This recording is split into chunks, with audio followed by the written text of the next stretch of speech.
Good afternoon to everyone, and let me first say welcome you to our focused dialogue on African American male success here at ECU with our guest speaker, Dr. Michael Sutton.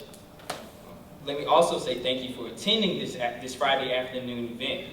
My name is Gregory Hedgepeth, and I serve on the African American Male Mentoring Committee Program Steering Committee. I was asked to give you a brief history and purpose for our African American male initiatives here at the university thus far. The concept of the African American Male Mentoring Program started in response to a fall 2010 webinar titled Retaining African American Men. It was Dr. Virginia Hardy who assembled a group to examine the current initiatives that the university had in place to identify and address the factors that may be contributing to the low success of undergraduate African American male students as it related to our campus. From that group, our current African American Male Mentoring Program Steering Committee was formed, and the purpose of our ongoing initiative began to further evolve. The African American Male Mentoring Program has been designed to help increase African American male success here at ECU. The mentoring program is to help provide and further build a support network for our minority students that they will utilize to interact with their fellow peers and our professional faculty and staff. Our program will expose them to a variety of helpful resources, skill building, and job opportunities. It is our plan that this program will put our African American male students in a position to engage in the broadest range of undergraduate and postgraduate opportunities possible that will help them to succeed.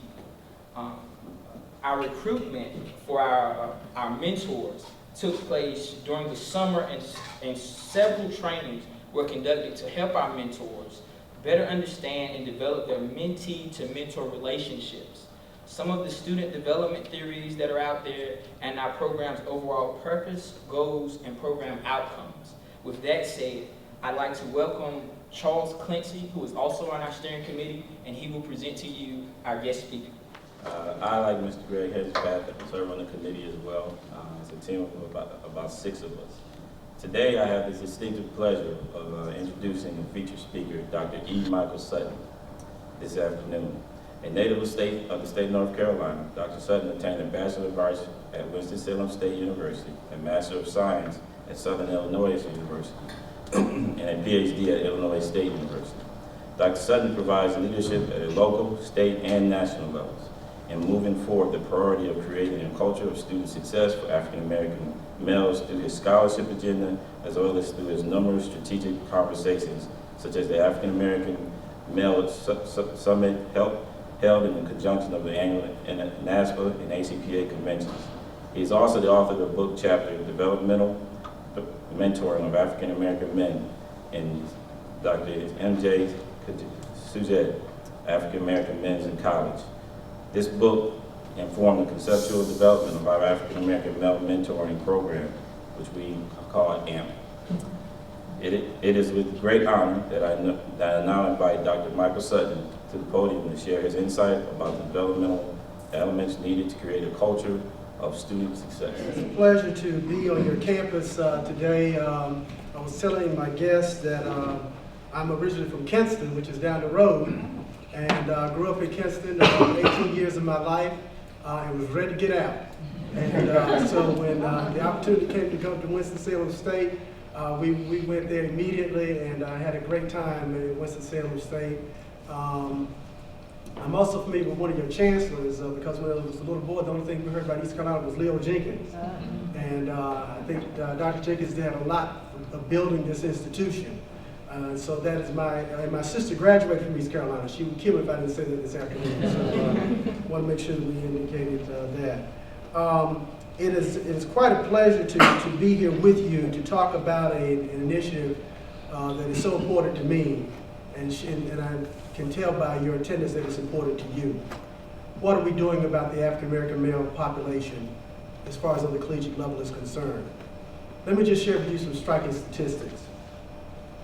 The high school graduation rate for African American males is 47% during 2007 to 2009. For the past 5 years, the graduation rates for black males increased by 1 percentage point. 37% of black males are enrolled in college. These are some very striking statistics. My question is, what are we going to do about it? We need to make sure that we are actually doing some positive things to make sure that our African American men are able to come down the pipeline to actually go toward the actual degree. But there are some things that the institution needs to do. The lack of faculty and staff role models. That is a really big problem at predominantly white campuses. There's not enough black faculty, not enough black staff, not enough black role models. One of the things that encouraged me greatly when I went to Winston-Salem State is that I saw a chancellor who looked like me. I even told the vice chancellor for student affairs, I'm going to come back and take your job.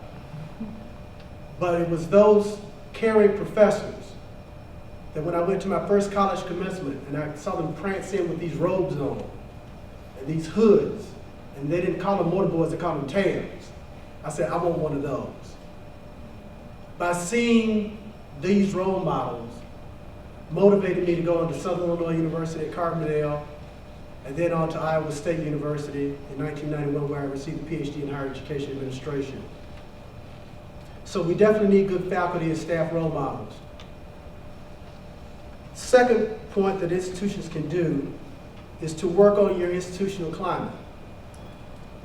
The literature says that the predominantly white campus has a very cool climate. Now, I don't know that if that's true about at ECU, but that's what the literature says. And I know when I was at Iowa State, it was very cool. We don't want you around. There were certain incidents that occurred among black students that the Black Student Association had to actually get involved with that really called for the police to actually come to campus to deal with some type of discrepancies. Our institutional climate needs to be very warm and inviting to people who are different than we are. Because believe it or not, folks, even though we've elected the first African-American male president, for a congressman to sit in the audience and to yell to the President of the United States, "You lie," shows that we still have a long way to go. How do we necessarily fix institutional racism? We have to fix it primarily by making a commitment ourselves. For our upper division administrators must make a strong commitment to make sure that the campus climate is inviting enough and that if we accept African American male students into our classrooms, then we have the obligation to make sure that they graduate. To do that, we necessarily need to do through the tutorial programs. We need to necessarily begin to expand our monies and resources into other support systems, such as the TRIO programs. But what we really need to do is make sure that we have an institutional commitment ourselves to make sure that we see African American men succeed. You see, it is not a problem when I get my degree. It is the problem when I don't help the other person get their degree. We necessarily have to help each other. And basically, no matter what race, ethnic, gender, sexual orientation, whatever differences divide us, we've got to make sure that we're putting our hands to the road to make sure that our students are necessarily successful. I was asked to talk about best practices. And these are some of the best practices that are going on with mentoring programs for African American men across our country, so you might want to pay attention to these. Campus administrators to disaggregate their data to get a true picture of the relevant achievements and the auxiliaries of the relevant subculture. We necessarily need to tear the data apart to see exactly what is it really saying. We can say that we are graduating X number of students, but how many African American male students are we actually graduating? How many of them are falling through the pipeline? How many of them are not graduating within the 2 years? And as a person that's coming from the admissions and not the admissions, but the academic advising background, one of the things that we tell our students is that something happens between the sophomore and the junior year. We laud all our applause on the freshmen when they come here. Oh, we're so happy to have you. We have this in place for you. And they, as soon as they become sophomores, they're treated as stepchildren. If that happens to our predominant white students on campus, can you just imagine what's happening for African American male students? They're really falling through the cracks.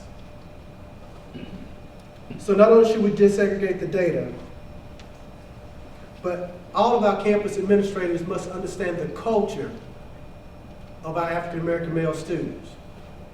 And what I mean by culture, and I tell my students this in the foundations class, culture does not deal with ethnicity. Culture is the traditions, mores, and customs that have been adopted by a certain group. How many of you know the culture of your students? Know exactly their background, where they come from? And particularly for students of color, when you make the connection of knowing exactly where I'm from, know exactly what's making me tick, know my family background, then I have a more closely kinship with you to make sure that I'm going to succeed at this institution. Because Winston-Salem State University told me I could do anything that I wanted to do, and I came, at that time the campus was only 2,200 students. When I went away to Iowa State University with 64,000 students, I was like, who are y'all? I'm better than you are. That institution placed its pride into me to tell me that I could do anything that I really wanted to do. If we're going to make sure that African American men are to be successful on our campus, we've got to make sure that we hold a close kinship and bondship with our students. There is no reason why this should happen. I get a phone call from Iowa State University. We're looking for some money. You don't need my money. Winston-Salem State needs my money. And because of the infinity that I have for Winston-Salem State is the reason why I drive to that campus every day now to make sure that I'm giving back to the students who are now coming behind me. If I was able to make it, you're able to make it as well. Third, campus administrators and student affairs professionals need to eliminate the negative peer influences that perpetrate the perception that academic success is not manly. Many of our African American male students think that to be smart is not to be a man. Nothing could be further from the truth. And the thing is that that is a perception that is going all throughout the campus. They feel as though that if I get a 3.5 grade point average, then I must be girly girly. Nothing could be further from the truth. We need to make sure that we say to our male students, academic achievement is a must. If you're planning on going to graduate school, you have to have the grade point average in order to get in. If you plan on getting a good job, you need to make sure you have a strong grade point average. And one of the things that I tell my students at Winston-Salem State, which is that this is partially true, okay? This is partially true. They're not necessarily interested in looking at your grades. They want to know, did you graduate? When they look at your transcript, I say, oh no. They want to know, did you perform well academically? We need to make sure that we instill into our students academic success and that it is the man thing to do. I was speaking with the steering committee earlier this afternoon talking about Real Men Teach, which is a support program that we have at Winston-Salem State to encourage minority men to go into teaching. One of the things that has been the positive aspects of that program has been the number of men that have come through our hallmark of our walls of Hallmark and have actually done well academically in the classroom. They have necessarily now been the role model for other men who are trying to get into Real Men Teach. And it is a good thing to know that when I go into the classroom, because I'm an African American male, and when I go in and step in the classroom and I see African American men sitting in my class, they have a role model. Because the saying at Winston-Salem State, Dr. Sutton don't play. I necessarily hold them to a higher standard. They need to make sure that the academics that they are performing will necessarily hold up against somebody else out there in the field. They should not necessarily be ashamed of it at all. Efforts to ensure that the faculty remains in contact with the student is the key to success. That goes back to saying that I need to know my students. I need to be involved with my students. Now, if you're like me, and I'm kind of ashamed to tell this, But we just celebrated homecoming last weekend, and for me, it's been about 3 years since I've been back to homecoming. And so my wife asked me, she says, why don't you go to homecoming? I worked at Winston State for 5 days out of the week. I don't need to go back over there on the weekend. This will cause us some problems. Our African American male students and our African American students in general need to see you at their functions. They need to know that you are a part of them, that you're not just their professor or that you're just their administrator. You need to be a part of them. Now, I didn't say you have to become drinking buddies or be on Facebook, but there needs to be a special kinship. Dr. Hayward Wilson, who was the Vice Chancellor for Student Affairs at Winston-Salem State, developed a very strong friendship with me, and it was because of him that I got into student affairs.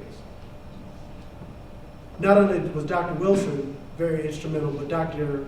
Rice, who was my department chair, because I was a history major, told me this when I was elected president of the Student Bodies Association. Mike, you can play president all year, but you better graduate in May. And I knew that there was a day of accountability that was coming. Dr. Rice didn't play. Needless to say, I graduated on time in 1982. In order to make sure that our African American men have a very strong support system, I will give the following suggestions to you. Monthly workshops and seminars need to occur. We need to engage these young men into conversations. What is going on with you? Because unfortunately, many of our African American men suffer in silence. They will not let you know anything that's going on with them because it's not the manly thing to do. You need to make sure that there are opportunities and venues for those students to necessarily come and talk to you. Now, it's important that you talk with them, not talk to them. And it's very important that you don't try to get into their business. But you look for venues that will be supportive, that will enable them to share with you the most critical things that are going on in their particular lives. I remember a student 2 weeks ago came to my office, said, Dr. Sutton, I need to talk to you. I said, sure, come on in, have a seat. I know I'm not doing well in the class. I said, yeah, we know that. What's the problem? My father passed away. Why didn't you tell me? I just didn't know what to say to you. And so after some counseling with that particular student, we worked out a plan to make sure that the student did not have to drop the course. She probably would not get the B or the A that she wanted out of the class, but she would necessarily pass the class. I'm not saying necessarily make excuses for African American men, but I'm talking about making and developing strategies for their success. Mentoring and tutorial services. You've already developed a wonderful mentoring program here at East Carolina University. We need to see people who look like us in charge. That gives us an idea to tell others that if I can make it, you can make it too. One of my favorite movies is Lean on Me with Joe Clark. And the scene where you had the teachers hold up their hands, and he was saying that that is the hope of our students. That is the hope of many of our African American male students on our campuses today. They're holding up their hands in disgust because there's no one out there to help them. Those of us who are faculty members have to make sure that we provide the necessary tutorial services or get them to the right place where they can receive the help that they need in order to make it. It is your commitment. It is your responsibility to do that. As I stated before, once we necessarily invite a student to our campus, it's not only good for us to take their money, but we got to graduate them. That is our responsibility. We've got to graduate them. Last but not least, we can't leave out the city of Greenville. This place must be connected with the city of Greenville. The African American male population in the city of Greenville with the 100 black men, and I'm going to be very partial here, Alpha Phi Alpha Fraternity Incorporated, which I'm a member of, the Black Greek system, the churches, the Black organizations, the YMCA are critical partners for African American men. This is where they receive mostly their leadership opportunities from. We were taught when we were little, give back to the community. That is in terms of where we necessarily go. So when we look for mentors, we need to go into the community and bring those persons from the community to our campus to serve as mentors. I think that when we do that, those individuals get a real sense in terms of exactly what it's really like to be an African American male.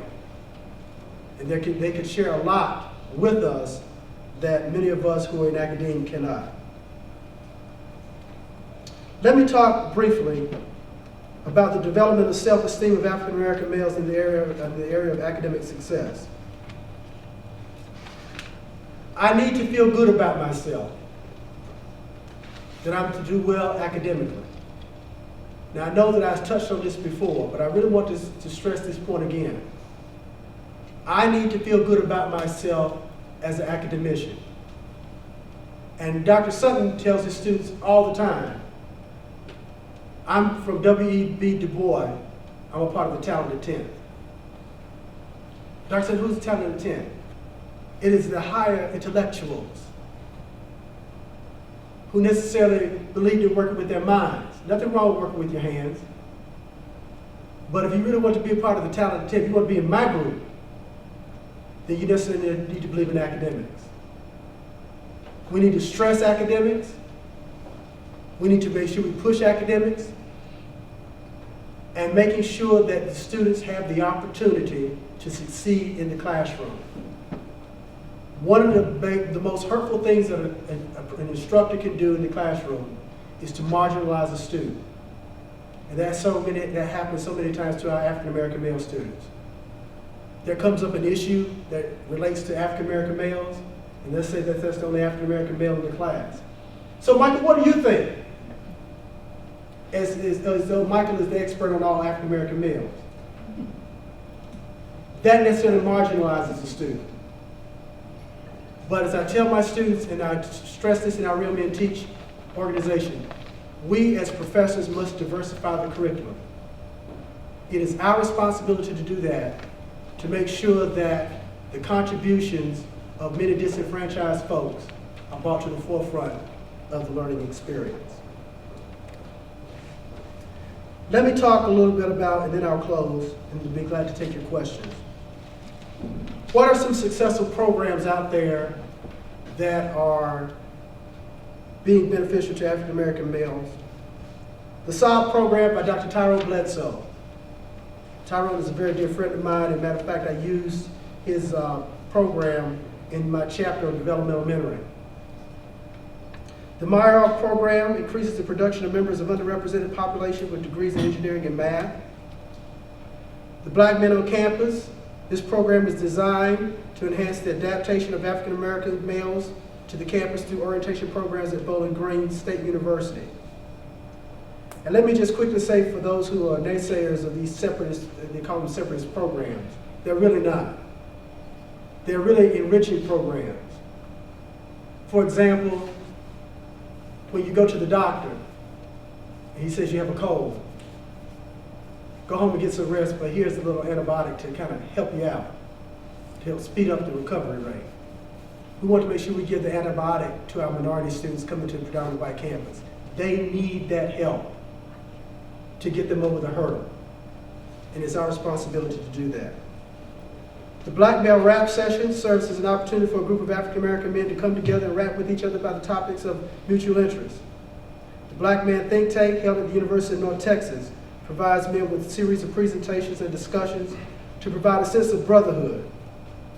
And last but not least, the African American Male Initiative specializes in orientation activities to ensure the success of African American males retention initiative by the State University of New York. We have all these programs. Sure, they're here, but my question is, what are you going to do? Each one of you has a responsibility, from the provost, from the chancellor, down to the dean of students, most of it as a faculty member. You have a responsibility to necessarily influence an African American male on your campus. The question is, what are you going to do?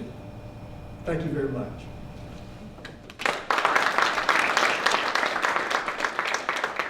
What do you think is contributing to like this perception of that academic is weak, I guess being academically strong is weak, and what are some ways that we could possibly like reverse it? You were talking about that, I think it's interesting.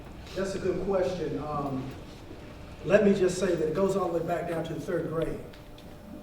Jawanza Kunjufu, if you've known his work and his writings, says that something happens to black males around about the 3rd grade. And really what it is, the teachers can't really handle them because they basically have actually grown in size, they're disruptive in class, and so what happens, the teacher marks them off. And really what's happening is that the child is not necessarily being challenged academically. So therefore, we necessarily put this child in a category to say that if I necessarily dumb my way down, then I would be accepted by the group. That idea is necessarily perpetrated from the 4th grade on to high school. And we've got to make sure that we begin to change that type of perception. And let me just be frank while I'm here. One of the things I tell my students, don't blame the white man. Okay? You are responsible for your own academics.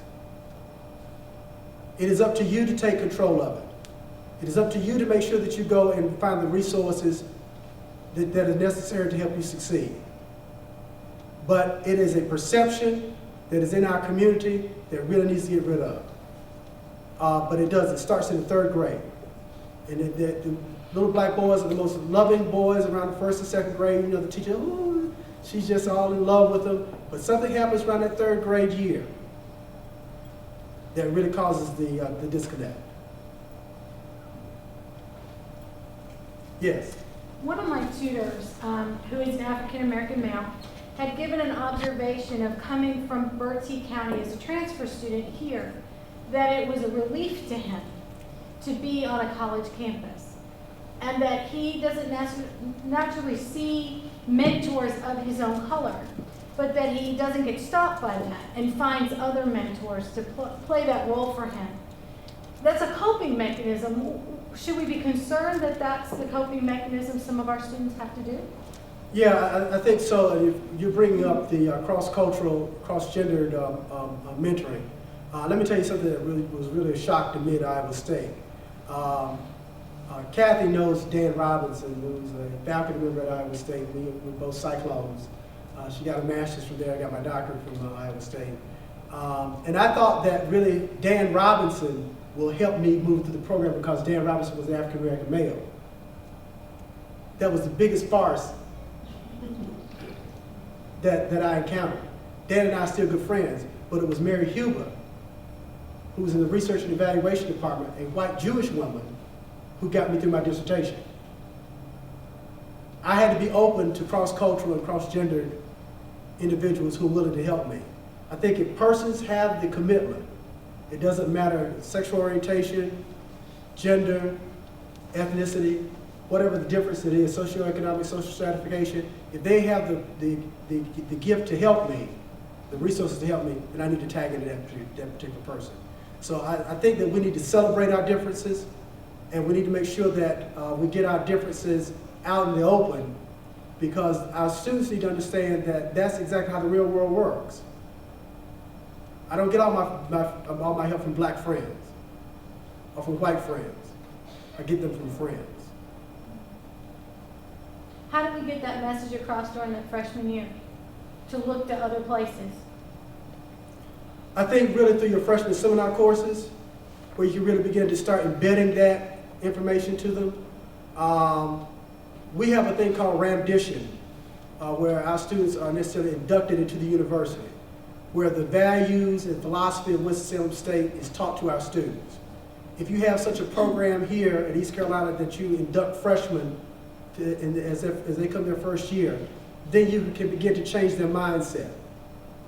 Not to say that it will happen immediately, but it needs to be pounded over and over and over again. So by the time they become seniors, it becomes their way of thinking. I tell my students all the time this. If your way of thinking has not changed in 4 years, then take me to the business office because I owe you a refund. You are supposed to think differently after being here for 4 years. As a matter of fact, I tell most of my students this, is that you should start thinking differently by the time you go for Thanksgiving. And that's the parent shock. Oh my God, this is not the same person I dropped off in August. No, they're not. They're going to change. They're going to change. But we've got to make sure that we tell our students, and in particular African American men, not to be afraid to reach out to people who are different than they are. How do you say that we should approach advertising and marketing to African American males to attend events like this, or special seminars and workshops to get the attendance up? Because I think that might be a problem as well, just getting them to come to certain events, to have a vested interest in these kind of things. It goes back to actually having a relationship, okay? And I'll tell you exactly how relationships are important. You have colleagues who come around and say, buy a raffle ticket from me. And the reason why they do it because y'all got a relationship. Because you're more likely to give $10 to somebody that you know than somebody who walks around and selling candy that you don't know. It's the same way in terms of with African American men. There has to be a relationship established, and not a superficial relationship, but a genuine relationship saying that I'm more concerned about you, and this will necessarily help you further your further development at this institution. Remember I said in my remarks that we need to make sure that we had some rap sessions. I need to know what's going on in the heads of these folks. And these men on our campus have a lot of things that are churning around in their heads. Some of the stuff you would not even believe. You got to decipher all that type of stuff out. You got to make sure that you provide the support mechanism for those individuals. And as I tell our first year teachers, I said, you'll be a good teacher. The question is always asked to me, Dr. Sutton, how can I be a good teacher? I said, if you would remember this, you'd be a great teacher. You can't save everybody. That's hard. I said, no, it's true. If you try to save everybody, you die trying. If I can reach one African American male and establish a relationship to see him start from freshman year to graduation, on to graduate school, on to married life, and into his professional life, then I've done my job. I've done my job. But it takes a relationship. I just can't go up to a whole bunch of African American men on the plot of Omega Psi Phi and say, y'all come on to this meeting. That's not gonna happen. No offense to the Omegas.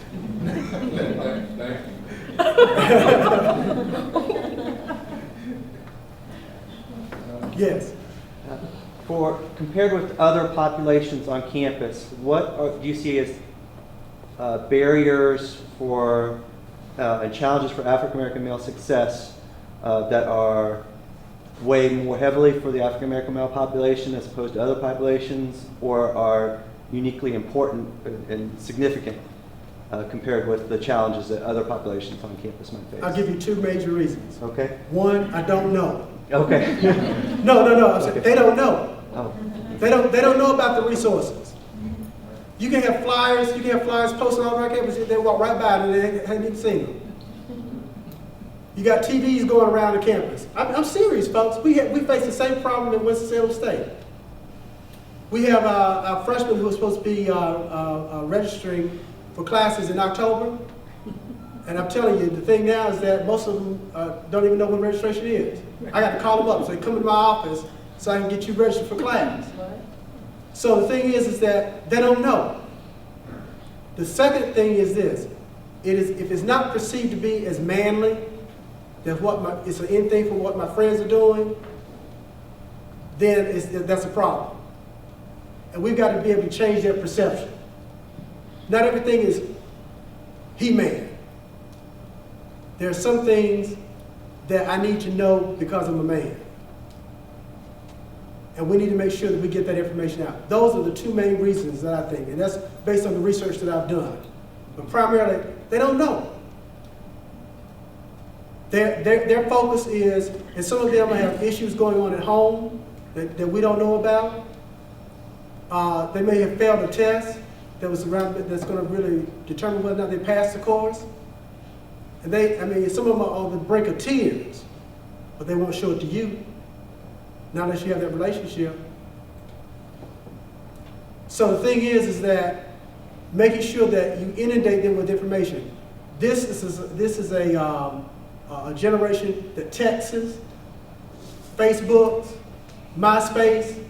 You need to be on it. I told you the steering committee, I went kicking and screaming to Facebook. And it's very rare that I post anything on there. But the thing is that I need to be aware of the technology.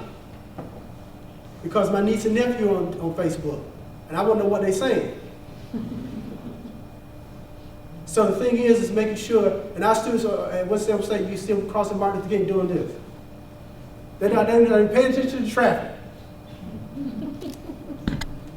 But if you text them, if you Facebook them, and get the information out that way, then it's more likely that you get a positive response. But I still say this, it goes back to the relationship. You got to have a relationship. It's no quick and dirty way, no panacea, no silver bullet to say if I incorporate this, this is going to happen to African American men on my campus. And to go back to what Kathy was saying in terms of what does African American male success look like on your campus, that is up for the individual campus to determine. The individual campus, what do we do best at ECU that Winston State can't do? That the School of Arts can't do? We need to say by being in Eastern North Carolina, where there are a bunch of tobacco fields, but we got a thriving university here, that this is what we can offer African American men. No other institution does it because we do it best. And the best way to determine that is to go through an institutional audit. And to look at your academic programs, look at your support programs, look at everything about your student affairs staff, faculty staff, not talking about how many faculty have terminal degrees, how many faculty look like me. What do we do well that will be able to support African American men on this campus? And that's something that I'm quite sure my friend Michael Sutton would tell you as well. We can't tell you that. We can only give suggestions. You work here. You know the ins and outs here. You know the shortcomings. You need to necessarily decide exactly what works best for us here. And let me say this to really validate this point. That is one thing that I'm really irritated with Winston State about right now. I'm very much irritated with my institution. Because Winston State goes and tries to pick every model out of the book, implement it every year. They change it every year. I'm like, what do we do best, folks? We're not a Smith University. We're not a Boston University. We never will be. This is what we do best. And we're not trying to aspire to do what other folks are doing. And if you have people on your campus that are aspiring to do what other folks do, tell them to leave and go to that institution. Engaging African American males in the community and having them to engage with our younger males on campus gives them a much more firmer idea of what it really means to be a man. I can't tell you exactly what it means to be a man only from my experiences, because my perception or my experience is different than your experience. It is to the point where it is that we necessarily take all of that together and share in those experiences where those young men begin to say, okay, I have an idea now of exactly what I need to do. But again, that goes back to the individual campus and each individual mentoring program. We've got to make sure that we necessarily utilize folks from the community. The 100 black men, I don't know if there's a chapter here in Greenville or not. You need to utilize those folks. Get those folks on this campus. And really talk about, as the gentleman in the back was talking about putting race on the table, what does it really mean to have your sexuality? And let's talk about it. Does it mean that I go around here and populate the whole campus? No, it doesn't mean that at all. That means I've got a responsibility that if I bring a child in this world, I got to make sure, because I don't have any children. My brother and my sister have children. And I said, you know what, you're a parent for life. We've got to make sure they understand exactly what it means to balance a checkbook. That you don't go out here and charge up everything and think that money's just going to fall from the trees and you're going to pay for it.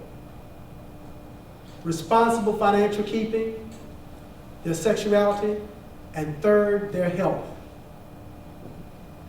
Three critical issues that men need to know exactly how to be a man. It means that some of our men are dying from prostate cancer. I know it's not a fun exam, but it may save my life. It's my responsibility to go to the doctor. It's my responsibility to balance my checkbook. It's my responsibility to make sure that I provide for my family. That's what it means to be a man.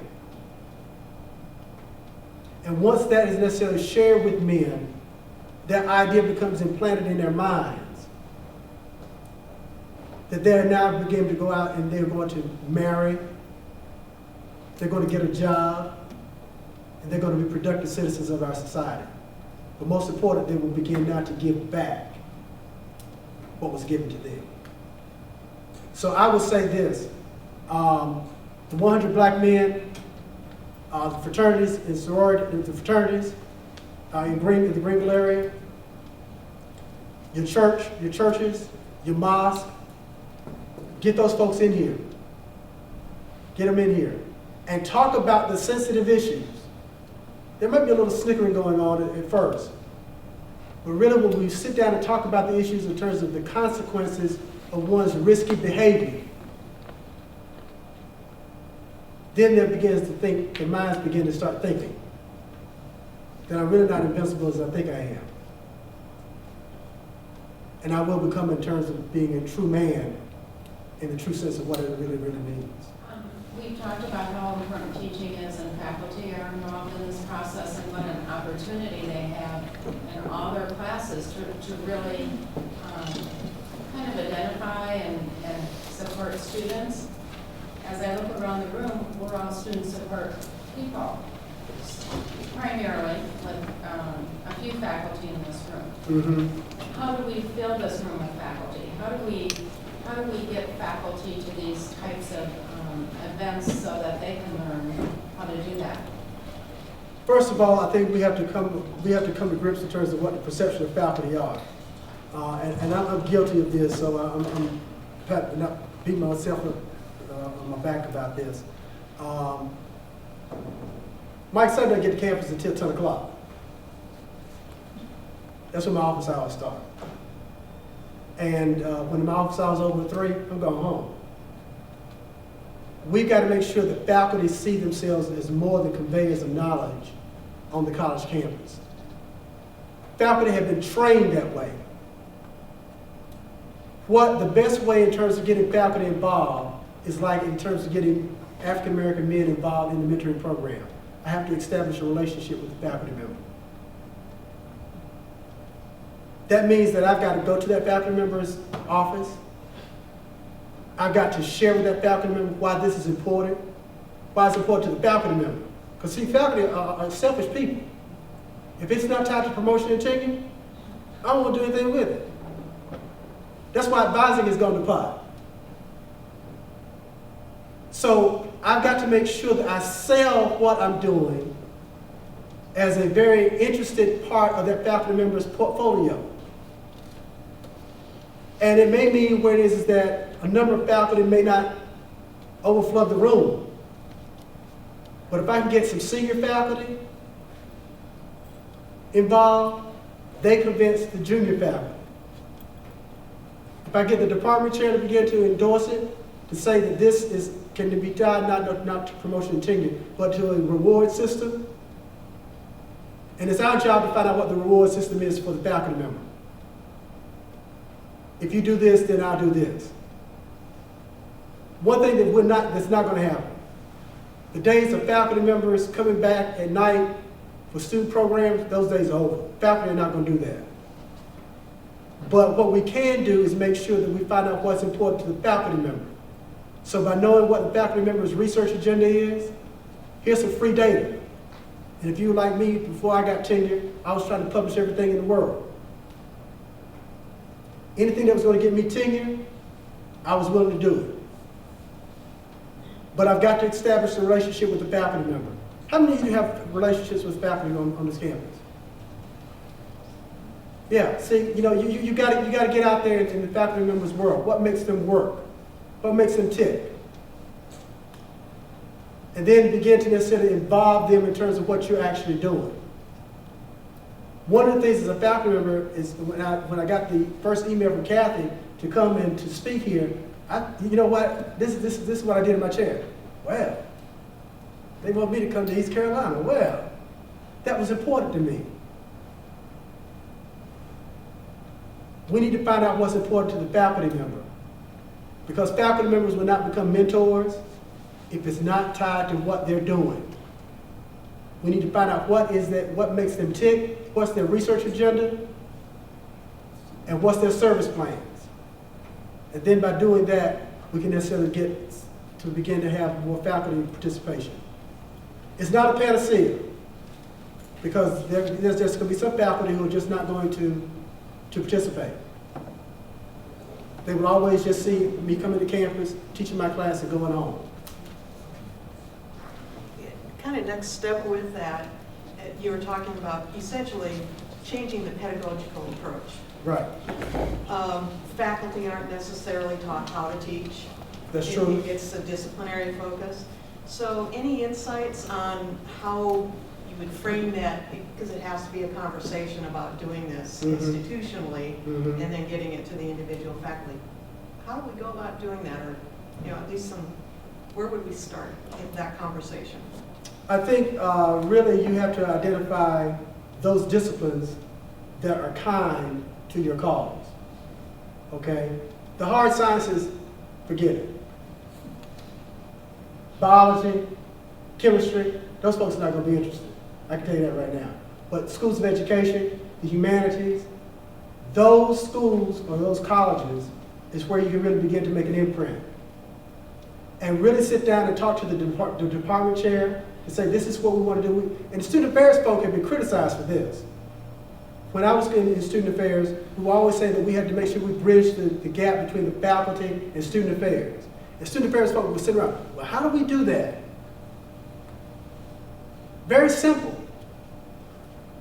Find out what's of interest to the faculty member and sell it to the faculty member that's going to be to their benefit.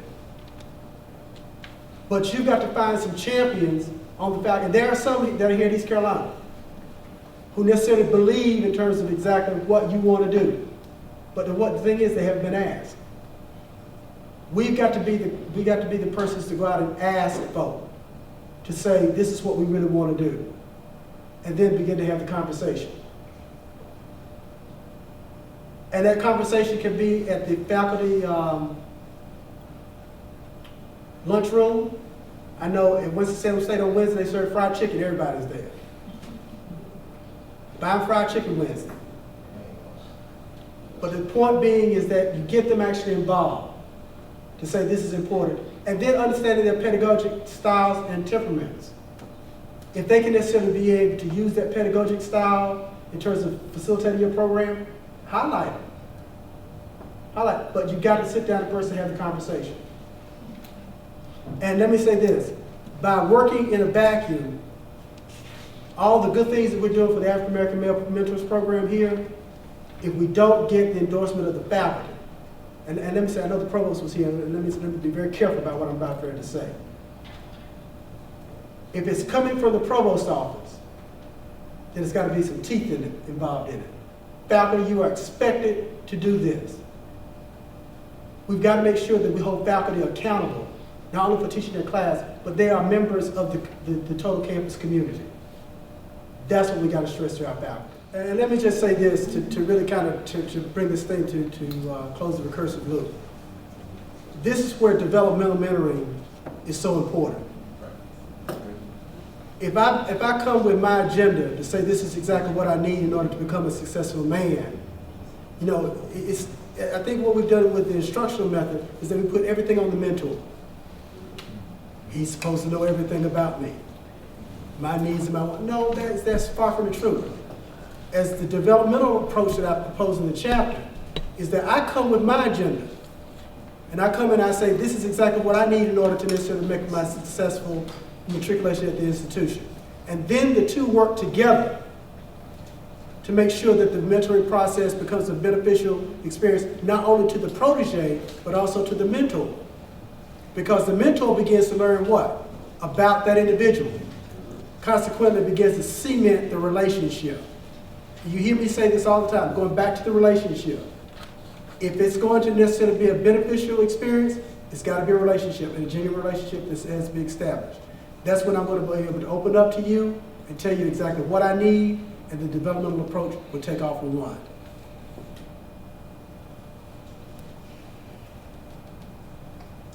Well, I've enjoyed talking with you this afternoon, and thank you for inviting me to your campus, and much success with the mentoring program here. I hope that you will, the suggestions that I made, particularly that of my colleagues, my faculty colleagues, that you'll take those to heart and try it. We're not bad lions. We'll work with you. We'll work with you.